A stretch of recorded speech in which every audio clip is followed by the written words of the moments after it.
Hello, I'm going to make a video on how to make a measures chart. In my videos I talk about a lot about measures, especially Doric, Ionic, also Cremona and medieval royal feet.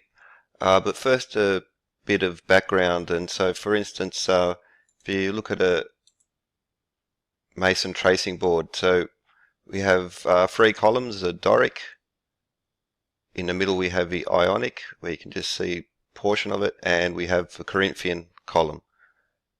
Now okay, so here they are labelled, so Doric, Ionic and Corinthian. Even on newer tracing boards you'll see the same. So the Doric column, it's a very simple column, represents the male. The Ionic column with these swirls represents the female. So the column of strength is Doric, Ionic is a column of wisdom or the female, and the Corinthian here, which is very, very elaborate, that's the column of beauty, usually represents, well, the virgin, typically. Okay, I dropped out. Wait, now they're back up. Okay. So the source for, these are very important. So here we see another board which sort of shows the York and the Scottish Rite, and down here we see, and one of them is partially covered, we see the 5 columns, so I've highlighted there. So you have, there's 3 Greek orders of architecture, but there's 5 in total. That includes 2 that sort of come through the Roman period. So the Tuscan column, the Doric column, Ionic, Corinthian, and the composite. Now the composite is a composite basically of the Corinthian and the Doric, but for the moment I'm going to focus on the 3 Greek orders of Doric, Ionic and Corinthian. Here's a picture from the Sydney Masonic Museum. It's very important, especially amongst esoteric organisations, the Corinthian, the Doric, you see the male there, and the Ionic. Now it's he's even holding a pendulum, which is a nice little bonus. So inside the Sydney Masonic Centre itself, there are 5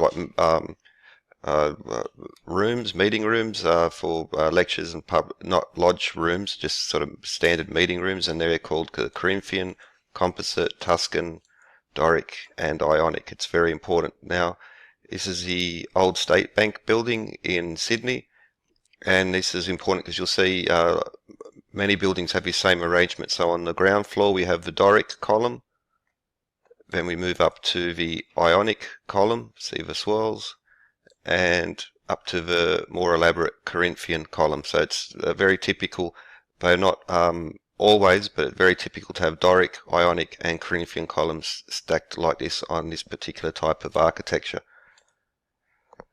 The source for most of these measures will come from the Parthenon and the work of Mark Wilson Jones. He's shown how the Parthenon, the columns are 48, and it's a harmony point. So the importance of it is that it's 48 feet, but this will convert to, let me bring up the picture. So we have, for instance, 48 common, or SI, International Standard feet, which converts in a whole number to Doric, or 45 Doric, or 50 Ionic. So that's one of the purposes. So Mark Wilson Jones, University of Bath, has some papers published on this. Now, not only is this helpful with the Mason team, so that each team who's using a different system of measurement, that they all have a whole number to work with, so that one team isn't left working with thirds or fifths or sevenths or some. But there's much more to that. It's there's more importance to this than the practical elements. And so we go back through the boards. Okay, Freemason magazine, autumn 2012. Now it has an article here on the 3 great pillars and columns, and like they hold what holds things up. So there's there's a see now. Now there even mentions the Tuscan and the composite columns, but again we're just going to focus on the Doric, Ionic and Corinthian. and go back to so this is the Salamis stone. So Mark Wilson Jones found this in a church, and what he's found is pretty profound because of the so what this basically is a conversion tool. We now have like the way we convert measures is pretty much just on a table, or on a ruler itself, but this is an ancient version of it. And what's important is that it has the Doric and the Ionic foot, but more importantly has the common foot, which so the English foot, let's call it, for the common foot. Most sources will say around about 1000 AD, but it's actually quite a bit older than that, and at least 500 BC. And I'll put a link to the Bard Code and by Alan Green, and he's even in regard especially to the pyramid and how the foot, the Egyptian royal cubit, and the meter are essentially all based off the same proportions, and these are very full of very, very important, very mathematical constants, which basically has to rewrite history, but that's unfortunate because it will break down the foundations that hold up the standard version of history, which we are taught and still gets promoted, even though it is false.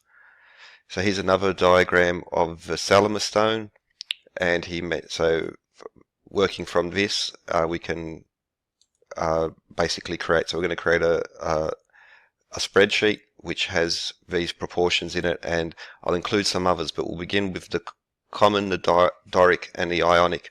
And as you've seen with those tracing boards, and even old, so if you even look at older works, Kershaw, other people from the early Hermetic period before the first formal Masonic lodges, this was in use before. So, and it's only been uncovered recently by Mark Wilson Jones, but the fact that it's used in architecture such as great cathedrals going back to ancient temples really raises questions about the date of the founding of this. And so, given that so much of the Greek world come through India and Egypt and Persia or Babylon, it's pretty important historically, and it's one of these things that can be measured and tested. So in a random world, the measurements should be all skew with and all over the place, but the fact that they continually harmonize, not just on whole numbers, but on beautiful numbers such as 576, 192, 144, even 135, 180, 540, very important in geometry,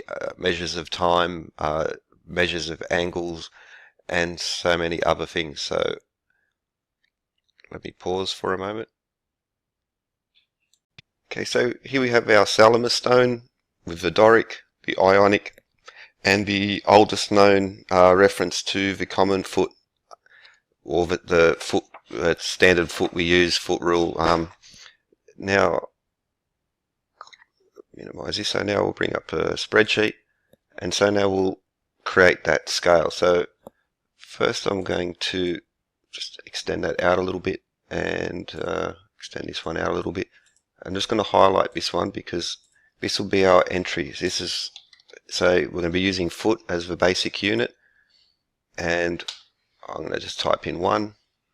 So we work off 1 foot. Now I'll just center that. So next we'll plug in our units. So I'll begin with mile.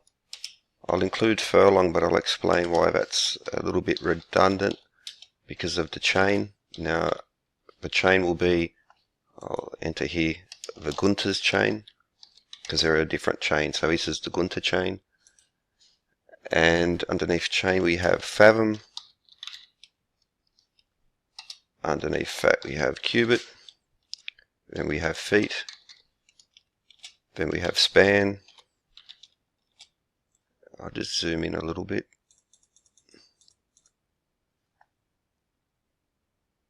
And under span we have hand, palm, inch, and grain. Feet. So feet will be our unit that will be basing this off, and beginning with 1 foot.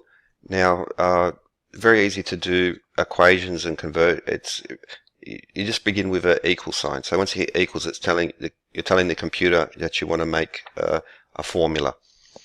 And our formula for feet is very simple. So we're going to click on equals feet times 1.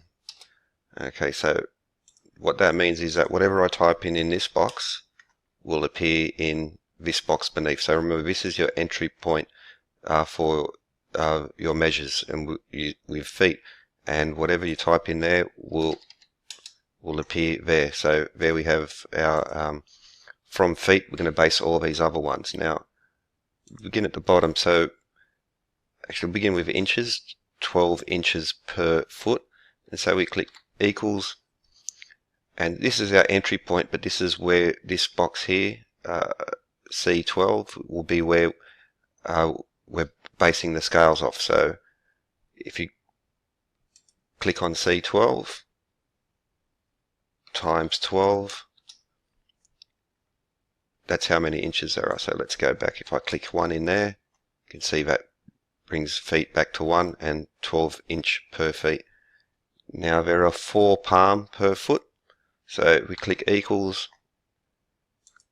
click on your feet there, multiply by 4. So 4 palm per foot.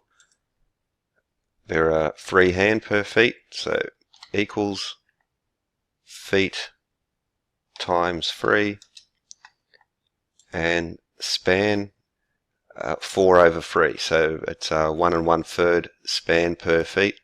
So hit equals feet times, now open a bracket, 4 over 3, close bracket, and there we have it. So there all your units beneath. So we just do a quick test. So 2 feet, 3 feet, and there you see how at that point that's where span comes as a whole number. Now, so everything beneath feet will be smaller, and we'll go back to 1. Now there are 3 grains per inch, so there's 36 grains per foot. So equals for feet times 36, and there we have the basic units beneath a foot. Now everything above this will be smaller, so we're going to have to think a bit differently there, and there are 1.5 cubits per foot. So we're going to hit equals feet. Now we're going to divide by 1.5. 6 fathom per foot. So we hit equals 1 divided by 6. 66 feet per chain. So equals for feet divided by 66. Now 10 chains per furlong, so that's 660 feet per furlong. So that's why I mentioned like chain or furlong, it's just a matter of multiplying by 10. But create an equation, equal sign, 1 divided by 660. You can see that's just a shifted decimal spot, 1 extra 0. And there are 5,280 feet per mile. So feet divided by 528, and there you have it. So there's our basic units, and I'm going to put up here SI, International Standard Units of Measure, and I'll center that. Okay, and that's pretty much it. So once you've got these in here, the rest is really, really simple. So I mentioned Doric and Ionic working off the Salamis stone, so let's create a column for the Doric measures. Doric. Now, there are 48 feet, as I showed earlier, is 45 Doric. Here we go. So 48 feet is 45 Doric, and or 50 Ionic. So we're using those measures by Salamis stone by the work of Mark Wilson Jones. And so again, we're just going to enter a formula. 1 multiply, open bracket, 45 divided by 48.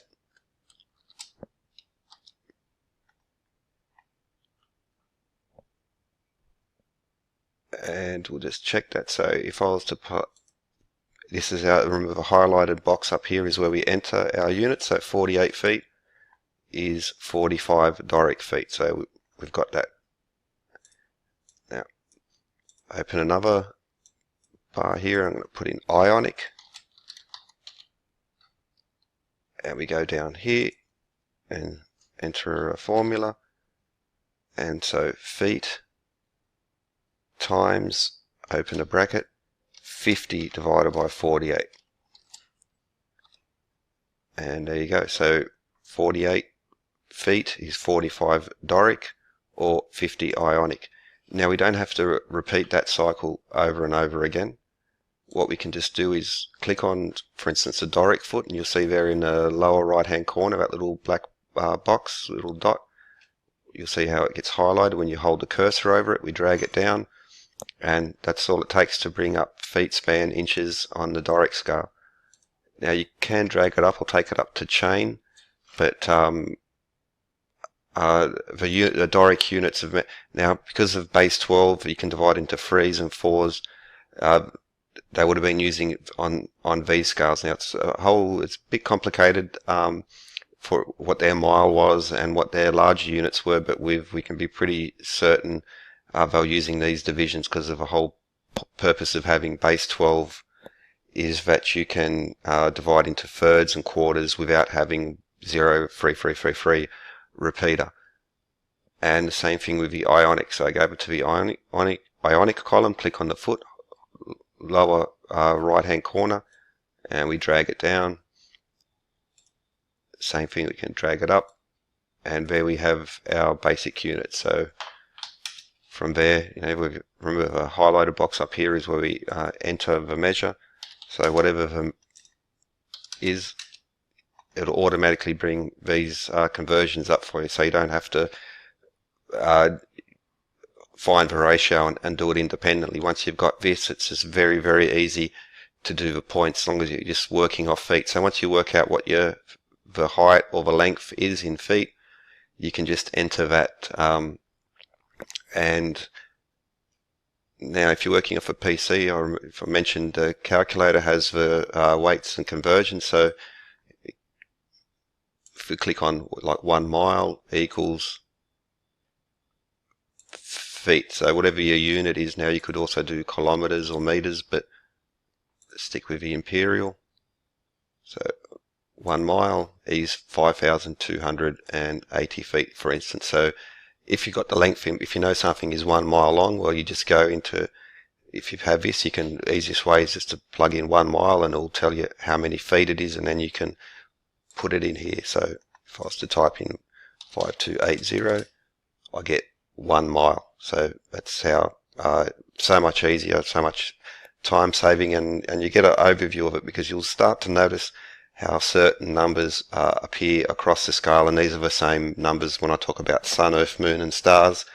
These conversion points always coalesce on very important numbers. For instance, 3,300 Doric cubits is 1 mile.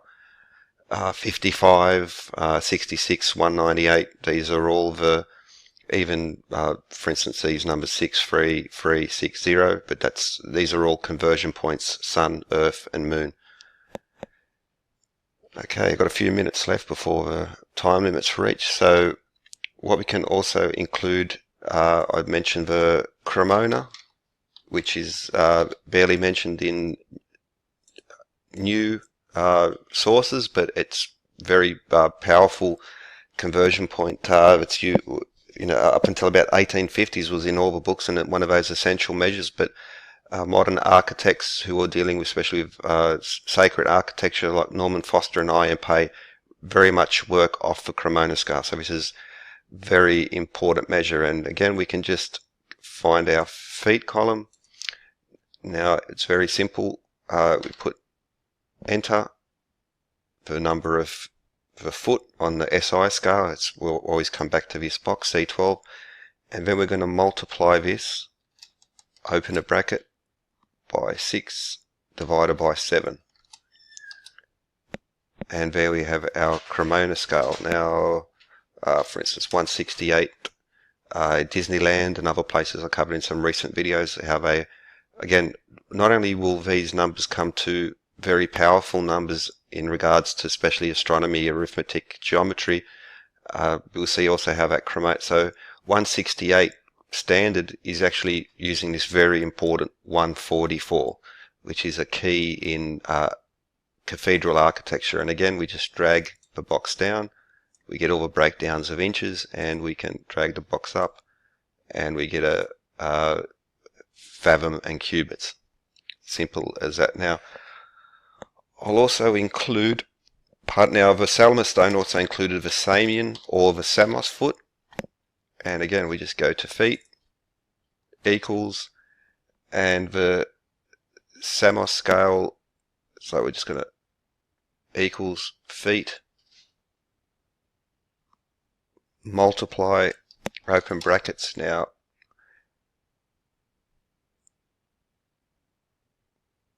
what we need to do is now, so 3.375 divided by 3.84, and there we have our Samos scale. And so this Samos, like Pythagoras of Samos, that's where the Samian comes from. Okay, and so there we have our scale. So let me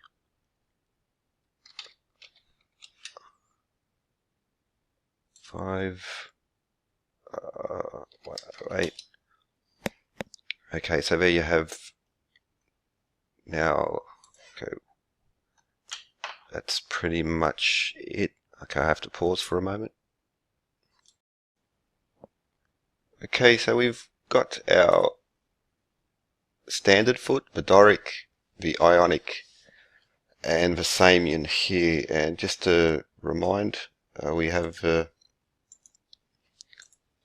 Salamis stone by work done by Mark Wilson-Jones, and how it also includes the Samian foot, but Doric, Ionic, and the common foot, and how it's a harmony point on ancient structures, also modern temples up until this very day, places such as Astana, Washington, Canberra, and Brasilia.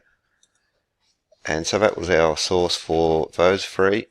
Now I might as well bring up the Cremona foot. So up until the mid-19th century, including Cambridge entrance exams, we have the Cremona foot listed. Now it's very hard to, modern sources, basically it's disappeared, but this is where we get it from. And I want to include now one last measure, and that is the royal foot, or specifically the medieval royal foot. And so the Nova Special, Building the Great Cathedrals, source Stefan van Leffringe, he talks about the royal foot, and we see especially how it applies to Notre Dame. Now the great cathedrals include this measure, just working off Notre Dame for the moment, Notre Dame, and well, we see here, so 32.8 feet is 30 royal, and I'll call that a medieval royal foot, so it doesn't get confused with such as a Babylonian royal or the Egyptian royal scale. And so we'll add that now to our, and so the medieval royal, and the foot. Again, we just plug in an equals to begin an equation, and we're going to equals, and the conversion for that, so then we multiply that, open a bracket, and 3 divided by 3.28. 3 divided by 3.28 gives us medieval royal feet. And again, we can just drag that down to get the inches, and again take it up or to get the large unit, cubits, fathom, and chain. Now I'm including chain again, but that's not necessarily the best thing to do, but at least if you're into studying this, you'll see how those conversion points these certain numbers come up. So you might miss it if you're working in the lower units, but you see how they're very much connected in terms of points of conversion. And so there we have there, and that's basically the units to work off. Now there are a few other ones. I won't do those now for the moment. This is such as anyway, using this technique, if you just do a search on Royal Babylonian feet and Egyptian scales, Old Kingdom, or the Indus Valley scale, you'll find. Okay, I might as well. So while I'm here, I'll do the Mohenjo-daro foot.